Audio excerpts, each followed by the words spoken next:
54ನೇ ವರ್ಷದ ಹುಟ್ಟುಹಬ್ಬ ಅವರಿಗೆ ಭಗವಂತ ನಮ್ಮ ಶಾಸಕರು ಡಾಕ್ಟರ್ ರಂಗನಾಥ್ ಅವರಿಗೆ ಮೊದಲನೇದಾಗಿ ನನಗೆ ಜಾಸ್ತಿ ಅವರಿಗೆ ಆಯುಷ್ ಆರೋಗ್ಯನ ಕೊಡಲಿ ಅಂತ ಕೇಳ್ಕೊಂತ. ಯಾಕೆ ಅಂತಂದರೆ ಅವರು ಜನಗಳು ಸೇವೆ ಮಾಡೋದಕ್ಕೆ, ಕುಣಿಗಲ್ ವಿಧಾನಸಭಾ ಕ್ಷೇತ್ರದ ಜನಗಳು ಸೇವೆ ಮಾಡೋದಕ್ಕೆ ಭಗವಂತ ಅವ್ರಿಗೆ ಅವ್ರ ಕುಟುಂಬಕ್ಕೆ ಆಯುಷ್ ಆರೋಗ್ಯ ಜಾಸ್ತಿ ಕೊಡಲಿ ಅಂತ ಕೇಳ್ಕೊತಿದ್ದೀನಿ.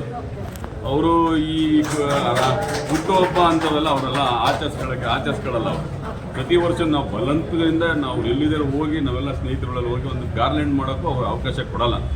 ಅಂಥದ್ರಲ್ಲಿ ಇವತ್ತೇನೋ ಅನ್ನಿಸ್ಬೇಡ ನಮ್ಮ ಭಗವಂತನ ಪುಣ್ಯ ಅವ್ರು ಸಿಕ್ಕಿದ್ದು ಒಂದು ವಿಶ್ ಮಾಡಿದ್ವಿ. ಮುಂದಿನ ದಿನಗಳಲ್ಲಿ ನಮ್ಮ ಕುಣಿಗಲ್ ವಿಧಾನಸಭಾ ಕ್ಷೇತ್ರದಲ್ಲಿ ಜನಗಳ ಸೇವೆ ಮಾಡಿ ಇನ್ನೂ ಒಳ್ಳೆ ಉತ್ತಮವಾದಂಥ ಕೆಲಸವನ್ನು ನಾವು ನಿರ್ವಹಿಸಲಿ. ಈಗ ಆಲ್ರೆಡಿ ಕುಣಿಗಲ್ನಲ್ಲಿ ಭಾಳಷ್ಟು ಕೆಲಸಗಳು ಹಿನ್ನಡೆಯಾಗಿತ್ತು. ಅದನ್ನೆಲ್ಲ ರಸ್ತೆ ಇರ್ಬೋದು, ನೀರಿನ ವ್ಯವಸ್ಥೆ ಇರ್ಬೋದು, ಮತ್ತು ಏನೇ ಸ್ಟ್ರೀಟ್ ಲೈಟ್ ಇರ್ಬೋದು, ಜನಗಳ ಕಷ್ಟ ಸುಖಗಳ ದಿನನಿತ್ಯ ಆಲಿಸ್ತಾ ಇದ್ದಾರೆ. ಈ ಥರ ಶಾಸಕರು ನಿಜವಾಗ್ಲೂ 224 ಕಾನ್ಸ್ಟಿಟ್ಯೂನ್ಸಿಯಲ್ಲಿ ನಾನು 35 ವರ್ಷದಲ್ಲಿ ರಾಜಕಾರಣದಿಂದ ಇದ್ದೀನಿ.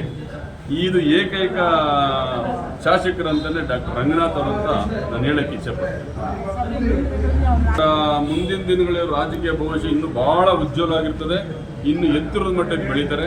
ಇನ್ನು ಎತ್ತರ ಮಟ್ಟದಲ್ಲಿ ಬೆಳೆದು ಇಡೀ ಕರ್ನಾಟಕ ರಾಜ್ಯದ ಉದ್ದಕ್ಕೂ ಡಾಕ್ಟರ್ ರಂಗನಾಥ್ ಅವರು ಒಳ್ಳೆಯ ಕೆಲಸಗಳನ್ನು ಮಾಡಿದ್ರು, ಅಭಿವೃದ್ಧಿಯನ್ನು ಮಾಡಿದ್ರು ಅಂತ ಒಂದು ಹೆಸರನ್ನ ತಗೊಂಬಂದು ಇಡೀ ಕರ್ನಾಟಕ ರಾಜ್ಯದ ಉದ್ದಗಲಕ್ಕೂ ಆಡ್ತಾರೆ ಅಂತ ಈ ಸಂದರ್ಭದಲ್ಲಿ ಹೇಳ್ತೀನಿ. ನನ್ನ ಹೆಸರು ಗೋವಿಂದರಾಜ್ ಅಂತೇಳಿ. ನಾನು ಎಕ್ಸ್ ಕಾರ್ಪೊರೇಟ್ರು ಯಡಿಯೂರು ಮತ್ತು ದಾಸರಳ್ಳಿಯಲ್ಲಿ 2 ಸಭಾಸಹ ಇದ್ವಿ, 2 ಸೇವೆ ಮಾಡ್ತಾ ಇದ್ವಿ. ಕುಣಿಗಲಲ್ಲಿ ಸೀಮಿತ ಆಗ್ಬಿಟ್ಟಿದ್ದೀವಿ ಆಲ್ರೆಡಿ. Thank you.